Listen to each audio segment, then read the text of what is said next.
प्रेम टोले श्री गुरु महाराज की जय। भवानी की जय। धीरेन्द्र भैया की जय। सच्चे दरबार की जय। देखल जाए दीदी लोगों ने कथा बा थोड़ा आप लोग ध्यान से सुनल जाए कहीं शांति बना के तब समझ में आए कथा का। देखल जाए कि एक राजा रहना और वो राजा के मन में 4 सवाल उठल कि नहीं कहना कि मतलब कि उनके मन में 4 सवाल उठा कहना कि जो यहाँ का है वह वहाँ का नहीं और जो वहाँ का है वह यहाँ का नहीं और जो यहाँ का भी नहीं है और वहाँ का भी नहीं। अब राजा कहने कि ये जो हमें 4 सवाल का जवाब दे दे ओके हम अपन आधा राजपाट दे देंगे। अब का कि बड़ा जाने से पूछना राजा लेकिन क्यों जवाब दे ना पौला। तो एक बार एक चोर रहा बेचारा तो वो कार्य रहा कि चोरी करे 10 दिन 5 दिन कह ले तो भाई कुछ खा पिए फिर कुछ करे अपन। तो चोरवा के मन में विचार आया कि चली हमारे राजा के यहाँ और राजा से कुछ धन ले ली पहले तो कह कि राजा जी अगर ये तोरे सवाल का जवाब हम देबा लेकिन हमें कुछ समय था। अब का भल कि और राजा के जब चोर गया तो चोरवा कहला कि ये राजा जी आपके सवाल का जवाब हम दे लेकिन हमके पहले धन चाहत है धन हमके टाइम देता तब ओकरे बाद हम तोरे सवाल का जवाब देबा। राजा कहला ठीक है ले जा धन।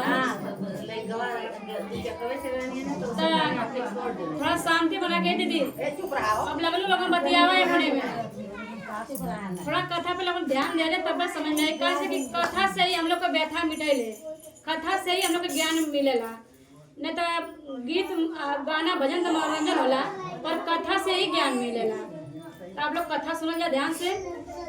तो जब वो चोर कहना कि राजा जी हमके धन की कुछ आवश्यकता हमके धन पहले देता तो हम तोरे सवाल का जवाब हम देबा 2 दिन बाद।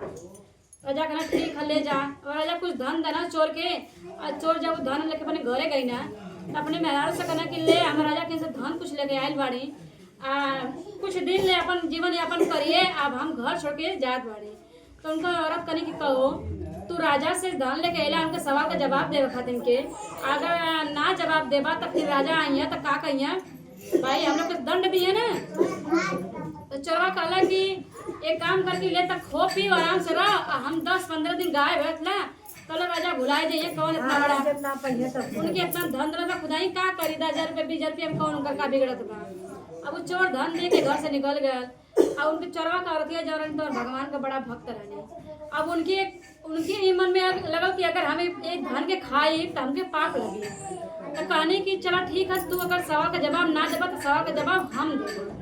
कहना करे इतने बड़े बड़े जाने ना दे पड़ा तब कैसे देवी तो कहने कि हम देव ना उनके सवाल का जवाब तो कहना कि देख तय सवाल का जवाब दिए भैया अगर गलत जवाब निकली तो तय को दंड भोगिए मत भैया भाग जेबो वहाँ से मैं राजा से पकड़ेबो ना। तो वही के राजा जवान भी दिए सजा तो दिए देख भैया मत तब बात साफ। अब उनका औरत कहने की चला भोले बाबा बाबा हम ना पे भरोसा करके चल जानी कहीं लेकिन तुम हम भी चलेगी पड़ी कहना अच्छा ठीक है चल फिलहाल। अब उस चौराव का कहना संगे चल जाना जब संगे चलना तो कुछ दूर पे गई नहीं उनका औरत चोर का तो मंदिर पड़ल तो मंदिर में संत रहना तो वो संत पुजारी रहना तो कहानी और संत से कि ये बाबा हमके खाली 1 घंटा का समय चाहती अगर समय देता बाबा तो बड़ा बढ़िया रहा। तो कहना बेटा कोनो विशेष कार्य कहना बाबा विशेष कार्य है हमके तुम 1 घंटा का समय दा तो हम आपके कुछ बताए। अब बाबा कहना ठीक है बेटा चला मंदिर का सेवा सत्कार तो गुरु जी को हो ही गल चला जहाँ कहते तहाँ चल। अब औरत चोरवा के लेने आओ पुजरियों के लेने बाबों के लेने अब फिर कुछ दूर गई तो बैठे वेश्या रहा। अब वेश्या से कहने की ये दीदी हमके आपका आवश्यकता तो कहने कहने की हमके कुछ समय टाइम दे तू अपन 1 घंटा आधे घंटा का तो हम कुछ धन आपो को दिवा देते तो वेश्या कहीं चला भाई हम तो खलिया अला हम तो खलिया अला चला अच्छा ठीक है चलत ला। अब वेश्या के लेनी अपने पति के लेनी और संत के लेनी और वेश्या के लेनी और अपने संगे चल लेनी। जब राजा के दरबार में गई तो राजा से कहने की ये राजा जी आप अपने सवाल का जवाब सुनना चाहत हवल जा तो राजा जी कहना कि हाँ हमके तो सवाल का जवाब के इंतजार है ही बा। अब वो चोरवा का औरत बैठनी कहनी कि ए बाबा जौन हाई बाबा के अपने लेके आई ला गुरु जी के मंदिरवा से उठा के इनके जवन कार्य करत मैं ये समय कलयुग में शरीर तन पाए के इनकर यहाँ कुछ ना यहाँ इनका कुछ ना और वहाँ उनकर सब कुछ बा। कहना कैसे कहना कि अगर जे संत महात्मा हो जात बा जे मतलब कि संत महात्मा के अपने मतलब कि खाली भगवान के नाम से मतलब रहला, संसारिक सुख सुविधा से मतलब मोह माया से ना रहला, तो कहने की इनकर यहाँ कुछ न स्वार्थ है कि बस भगवान के याद कर तो इनकर वहाँ बना था और इनकर यहाँ कुछ ना है। तो कहने बात तो सत्य है कि भाई इनकर तो यहाँ कुछ ना वहाँ उनकर बनत बा। तो फिर वो वैश्यवा के लेके आने कहने की दिखाई जाने वैश्या में संगे आई बाड़ी इनके तो भगवान इतना बढ़िया शरीर तन दे दाना, लेकिन ये सब कुकर्म कर दिले बाड़ी कि इन ना वही जिनका बाड़ी है ना ये ही जिनका बाड़ी, येहू जुन जाइए तो छोड़ के जाइए, वहू जुन जाइए तो कुछ ना पाइए, तो इन ना ये जन का बाड़ी ना वो जन का बाड़ी। तो ये बताओ सवाल से संतुष्ट हवा के ना राजा, तो राजा करना कि हाँ बात तो सत्य बा कि भाई तो ये जो करवे खराब करले बाड़ी वहू जुन खराब कैले बाड़ी। कारण 2 सवाल का जवाब मिल गया। तीसरा अपने पति के लेके यानी कहने की देखा तीसरा सवाल का जवाब हमारे पति है चोरवा। कहने कैसे कहने की देखा ई तो मतलब कि चोरी करके लेके आवत बाड़ा आ लेके आवत बड़ा अपन परिवार का मतलब पेट भरत बाड़ा जी आवत बाड़ा, तो ई तो यहाँ अपन कर्म कर बाड़ा, यहाँ अपन बना ले बाड़ा सुख सुविधा, लेकिन इनकर यही जगह खाली है, इनकर वहाँ ना कतई ना वहाँ उनकर। तब कहना कि बतावा कहनी कि अपने पति के सवाल के जवाब देख कर इनसे संतुष्ट हवा तो राजा कहना हाँ हम संतुष्ट।